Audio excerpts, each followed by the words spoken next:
வாழ்க்கையில் ஒரு அடி கூட முன்னால் நகர முடியலேன்னு வருத்தப்படுறீங்களா? வருத்தப்படாதீங்க. நீங்கள் இப்போ தேங்கி நிற்கிறதா உணரும் இடம் உங்கள் தோல்வி இல்லை. அது இந்த பிரபஞ்சம் உங்களை அடுத்த பெரிய நிலைக்கு தயார் செய்யும் இடம். சில நேரங்களில் வாழ்க்கை நம்ம முன்னேற விடாமல் பிடித்து நிறுத்துறது தண்டனைக்காக இல்லை, மாறாக நமது பாதையை சரி செஞ்சு நாம் எந்த இடத்துல தவறு செஞ்சுருக்கோம்னு யோசித்து அந்த தவறுகளை திருத்தி சரியான திசையில் நாம் போகிறதுக்காக பிரபஞ்சம் கொடுக்கும் ஒரு இடை நிறுத்தம் தாங்க இது.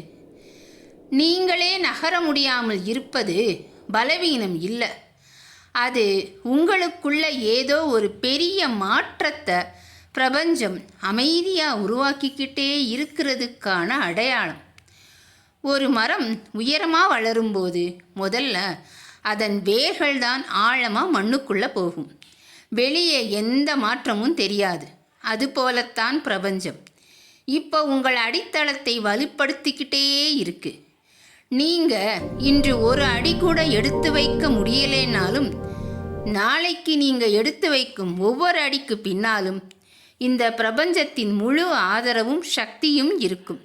அதனால் நிற்க வேண்டிய நேரத்தில் நிதானமாக நில்லுங்க, சிந்திக்க வேண்டிய நேரத்தில் ஆழமாக சிந்தியுங்க. பிரபஞ்சம் உங்களை நடத்தும் பாதையை முழுமையாக நம்புங்க, உங்கள் நேரம் வரும் வரைக்கும். ஏன்னா உங்கள் நேரம் வரும் அந்த தருணத்தில் நீங்கள் நின்ற இடத்துல இருந்து பிரம்மாண்டமாக ஓட ஆரம்பிப்பீங்க. வாழ்க வளமுடன்.